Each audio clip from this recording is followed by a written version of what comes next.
Hey everyone, Tyson the Subaru specialist from Subaru Print Storage here. Today we're taking a look at our first 2024 Subaru Forester in the limited trim. This is ice silver metallic. Forester is our mid-sized SUV slash crossover with that SUV styling, that boxiness that you'd expect out of the true body-on-frame SUVs, and is a very, very popular vehicle in our lineup. So front end got redesigned in 22, same for 24, that larger grille. We've got black metallic wings off of the logos, and you've got a black surround on the grille as well. Very aggressive styling on the bumper. You've got that piece that sticks out, kind of kicks out a little bit, and then we have those gray lines on the fog light bezel, and they are LED fog lights. And of course, these are smaller styled LED steering responsive headlights, ridiculously bright, and the headlights do swivel left to right when you turn. You can see around those corners a little sooner than you normally would. So limited is our top trim. It's powered by one of the top trims. There is the Premier, which is a step above it. It's powered by the 2.5 liter four-cylinder boxer engine producing 182 horsepower. I will show you guys under the hood and that 2.5 liter. Subaru's had that 2.5 liter forever, of course with updates, but this is the newest direct injection version. 18-inch aluminum alloy wheels with that machined alloy finish on the top. There is a black slash dark gray painted portion as well. We've got that cladding around the wheel wells and along the bottom. Not as extreme as some of the vehicles in our lineup, but it does help protect against rock chips. We have our turn signals integrated into our mirrors. Just a safety thing. All of them have the roof rails with the integrated tie downs front and rear. That's what these are. So you can get crossbars as an accessory and then use this as a tie down point. You can also use the bar, but this stops it from sliding around as much. And of course you can see the panoramic sunroof. Give you that side profile, that boxiness that I was talking about. You'll notice fuel door is on the passenger side, and if the driver door is unlocked, this is unlocked. When it's locked, a pin shoots out of there and locks in the hole here. Regular fuel, 87. You can run premium if you want. There isn't going to be a significant benefit to that. Rear 3/4 view. A couple of the changes. This wing spoiler, whatever you want to call it, that is now black metallic painted, as is the shark fin antenna. Huge changes for the 24s, as you can see. Square, boxy rear end, and because you've got that boxy rear end, you do end up with a ton of storage. And just let me see, you do have the ability to open the hatch, key fob, press and hold, third one down, and it's pretty quick, significantly quicker than some of the other ones. So in the big boxy rear end, we have a ton of room, very tall, wide, and deep. Great storage. You can fit a couple hockey bags, some luggage, a lot of stuff. Privacy cover comes with it from factory. Standard equipment, hides everything from the top of the seats down. Now this privacy cover is removable. It's just a telescopic piece. You can see the screw will move over, and that allows you to pull it out. And you can actually tuck this underneath our false floor here. So cargo tray, also standard equipment. Underneath the cargo tray, we have the false floor, got storage, and you can kind of see where that cargo tray, or the privacy cover is supposed to go across. Underneath this, we got the spare tire, jack, eye bolt, everything you need to change a tire. Hopefully none of you ever need to do that. We have 4 hard mount physical tie downs, 1 in each corner. We have grocery bag hooks on either side. Being the limited, the full load, you do get the Harman Kardon audio system, phenomenal audio system. That's your small little subwoofer. And if you want to fold them flat, you've got buttons. I don't know if buttons, switches. You can still do it from the headrest, beside the headrest if you want, but that's just very convenient. And you've just dramatically increased the amount of storage you have in the Forester. Now we do also have these grocery bag hooks with a max 3 kilograms / 6 pounds for weight. I probably wouldn't hang something from here. It feels fairly sturdy, but I probably wouldn't do that while I'm driving. It would obscure my rear visibility. LED cargo light, that'll shut off when I close the hatch. And then we have a hook. Now, I can pull down to close it. I can close it from the driver's seat. I can do it from the key fob. I can close it, or I can close and lock it. So when I do that, it's gonna close, it's gonna lock, and then it's gonna beep. And now it's locked. Now let's confirm that that's actually locked. And there you go. Large amount of room, even with the seats folded flat. There's tons of room in here. The seats lift up super easily, and essentially, if it's red, that's not locked. Can't see it, it's locked. These flip up very easily. We do have fold down armrest, but like even with the seats up, great headroom, great legroom. Limited means leather upholstery on the interior, and it is perforated, so it breathes. These seats can be reclined. We've got that little piece there, and pull and push, and you can see it's a bit of a difference, especially when you compare it like that, and then there you go. So you can recline it for comfort. 3 matte back pockets on the backs of both front seats. Easy for storage. We've got heated seats, high and low settings for both rear outboard passengers. Person in the middle, in addition to having to sit in the middle, doesn't get a heated seat. 2 USB ports for charging, and vents out of the center console, in addition to underneath each front seat, facing rearward, to heat up or cool down the second row more effectively. This is designed to be a step, and that's why it's textured and grippy. You stand on that if you're putting something on the roof on the crossbars. It's a lot better than standing on the tire, because the tire sits inside the fender, and you're not going to get as much of your foot on that as you would standing there. Soft touch door panel, soft touch armrest, soft touch accent. Comfort is at the forefront in the Forester.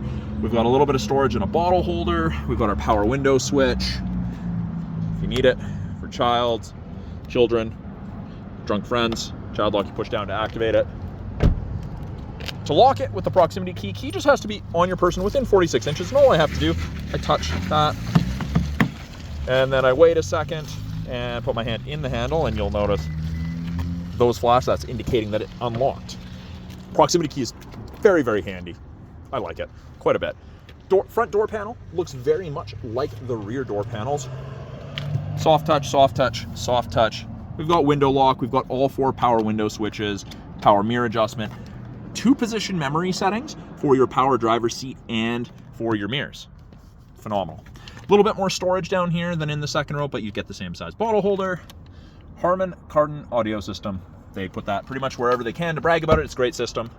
With it being memory settings for the seats, you've got power driver's seat, and it's that same leather upholstery on the front seats as it is on the rear. That gray contrast stitching, and these headrests up front are tiltable. You can adjust them to varying degrees of tilt depending how close to the back of your head you like your headrest. Now, by the driver's left knee, we have the ability to open and close the rear hatch. We can turn off the steering responsive headlights. We've got it so we can set the memory height so the gate doesn't open all the way.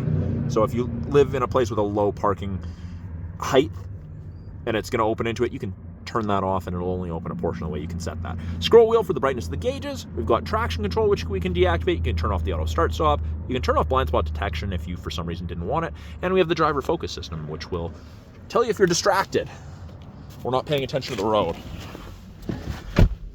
Down here, bottom left of the steering column, you hook your thumb in, you pull down, and you have both tilt and telescopic steering. So it's great for drivers of varying heights, leg and arm lengths, depending how you like to sit.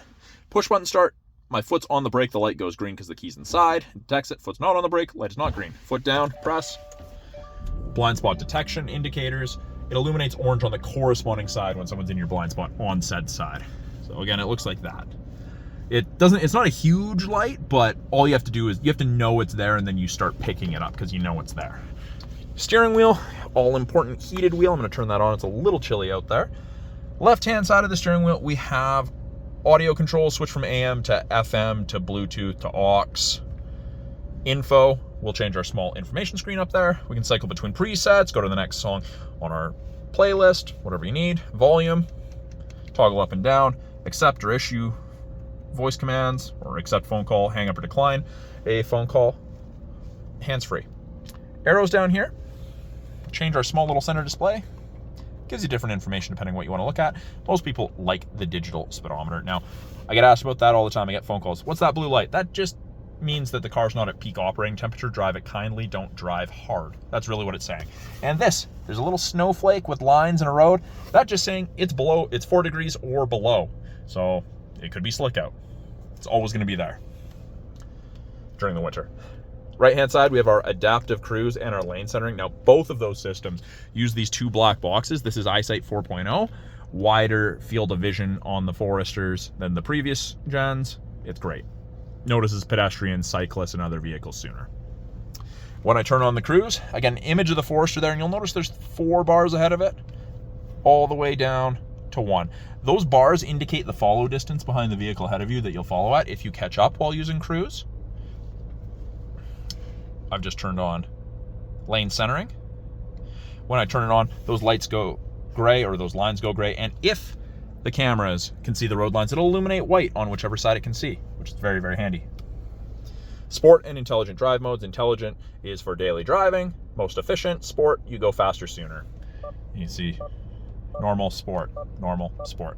Line is definitely a little bit different, a little bit more aggressive. You can see that little red light, that's the driver focus system. You can scan your face in, it's an infrared camera. It tells you if you're paying attention to the road, if you're drowsy. It's handy. It doesn't like polarized glasses though, I have learned that, so it will beep at you if you're wearing polarized glasses and sometimes shut itself off. With the info button, you can cycle through a couple different screens. Gives you different information. Most people like the widgets, the gauges there. You can change those around if you want. And it is dual zone climate control, ranging from 30 degrees Celsius all the way down to 15. Freezing to tropical, depending how you and your passengers like it. Easy to sync it back to just driver control. Do you have your fan strength? You can see where your airflow is being directed. Below that, 8-inch Subaru infotainment system. Close that sunroof. Something they omitted this year. They got rid of it for the 24s. No CD player, but they kept the little piece of plastic for this that has the cutout for the CD player. I thought that was kind of funny. I understand that they already had the pieces of plastic made, but it's funny that it's there and there's no CD player. This is all touchscreen, or we have these physical buttons below.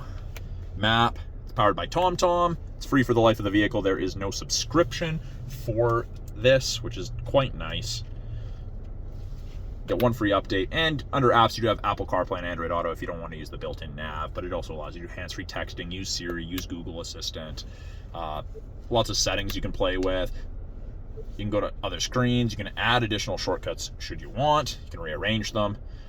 When you put it in reverse, backup camera pops up. Rear assist braking's on. Parking sensors are on. You can see the top of the bumper there. You have something to relate to. And I can clean the backup camera from inside the vehicle. That's just by twisting and holding this back. Very handy here in the winter. We do still have physical volume and tuning knobs. We've got our climate controls, driver's side temp, passenger side temp, fan strength, heated mirrors, back window, and windshield wiper deicer where your wipers sit. So that's heated as well. Great feature. I love it. I didn't think it would make a difference. Makes a significant difference. Mode changes where your airflow is coming from. Sync just means that the driver's side controls both sides of temperature. AC is moving moisture around the cab, and max AC is the cold stuff. 4-way flashers. Below that, we have a little cubby with 2 USBs and an aux, in addition to a 12-volt outlet. And when your headlights are on, you get that little blue illumination light. I don't want to call it a mood light. It's more just so you can easily see things. Automatic CVT transmission with manual mode. If you want to manually select your own gears, you've got the paddle shift, downshift, upshift. Heated seats high and low for the driver and passenger sides. X mode is like 4x4 low in a pickup. So when I twist it to the left, I've got X mode. This is for low speed off-road driving.